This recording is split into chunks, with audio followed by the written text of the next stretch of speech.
সংবাদের এই পর্যায়ে জানানোর চেষ্টা করব রাজধানীর পশুরহাটের খবর। সে খবর জানাতে রাজধানীর গাবতলী থেকে যুক্ত হচ্ছেন সহকর্মী ইউসুফ রানা। ইউসুফ, জানাবেন শেষ মুহূর্তে হাটে ক্রেতার সমাগম কেমন দেখছেন, দাম নিয়ে কি বলছেন ব্যাপারী ও ক্রেতারা?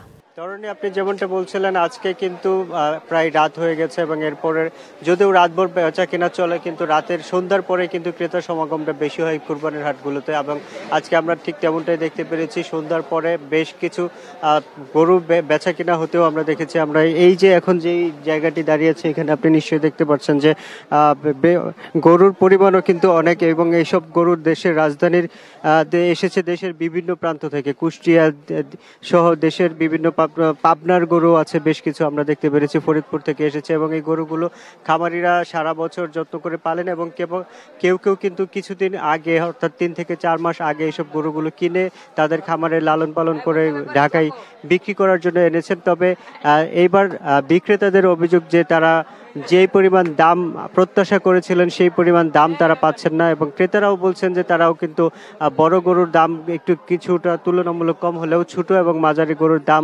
বেশি হাঁকানো হচ্ছে বলে ক্রেতারাও অভিযোগ।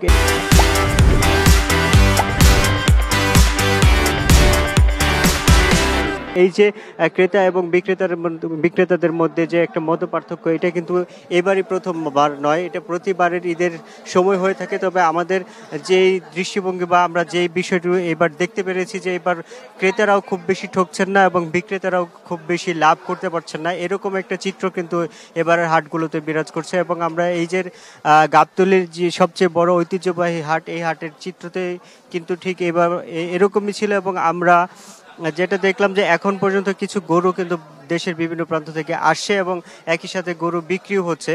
সেই কারণে আমরা মূল যে গেটটা সেইখানে দেখেছি কিছুটা জটলাও তৈরি হচ্ছে। তবে ইজারাদাররা এবং আইন শৃঙ্খলা রক্ষাকারী বাহিনীর সদস্যরা তারা সর্বাত্মক চেষ্টা করছেন যেন বাজারের পরিবেশটা সুন্দর থাকে এবং কোনো ধরনের শৃঙ্খলা পরিপন্থী কাজ না হয়, সেই চেষ্টাও কিন্তু চলছে। এবং ইজারাদাররা আমাদেরকে যেটি জানিয়েছে যে তারা যেন হাটের পরিবেশ সুন্দর থাকে সেজন্য তারা সর্বোচ্চ চেষ্টা করছেন। তরুণী, এই ছিল আমার কাছে থাকা এখানকার সর্বশেষ খবর। ইউসুফ, ধন্যবাদ আপনাকে।